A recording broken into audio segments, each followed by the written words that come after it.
जंगल में एक नन्ही सी चिड़िया थी। वह रोज दाना चुगने जाया करती थी। एक दिन वह कालू कौवे के घोंसले के बाहर दाना चुग रही थी। कालू कौवा और उसकी पत्नी बातें कर रहे थे।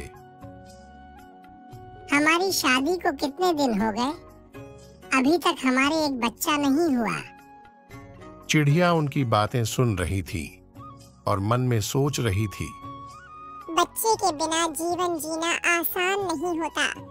कितना कष्ट होता है जब लोग ताने सुनाते हैं। अब चिड़िया वहां से उड़कर चली गई और एक मंदिर में जाकर दाना चुगने लगी।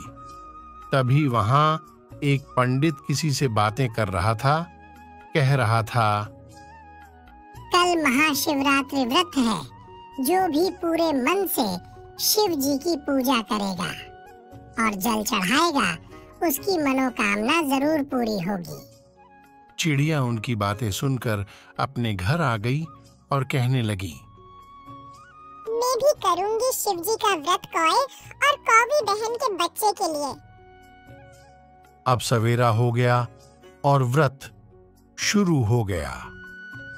एक पेड़ के नीचे शिवलिंग स्थापित था। चिड़िया ने अपनी पूजा शुरू कर दी।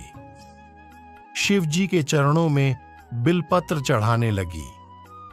शिव जी को जल अर्पित करते हुए मंत्र का जाप करने लगी। ओम नमः शिवाय, ओम नमः शिवाय। हर हर महादेव, हर हर महादेव। हे प्रभु, मेरी भी विनती सुनो। जब तक आप मेरी अरदास नहीं सुनोगे, तब तक मैं ऐसे ही पूजा करती रहूंगी। सवेरे से शाम हो गई। चिड़िया बिना जल की एक बूंद पिए पूरी श्रद्धा से शिव जी का जाप करती गई। चिड़िया की ऐसी निस्वार्थ भाव से पूजा करते देख भगवान शिव ने चिड़िया को दर्शन दिया और बोले, उठो भक्त, तुम्हारी निस्वार्थ भाव और श्रद्धा से मैं प्रश्न हुआ। मांगो भक्त, तुम्हें क्या चाहिए? प्रभु, मुझे अपने लिए कुछ नहीं चाहिए। बस कौवे और कौवी बहन को एक संतान दे दो। बिन बच्चे के जीवन सुना होता है। बेटा, उनके जीवन में संतान सुख नहीं लिखा है, पर तुम्हारी सच्ची भक्ति से मैं प्रश्न हूँ, इसलिए उनको वरदान देता हूँ। कौवे और कौवी को संतान सुख की प्राप्ति होगी। तथास्तु। शिव ऐसा कहकर अंतर्ध्यान हो गए।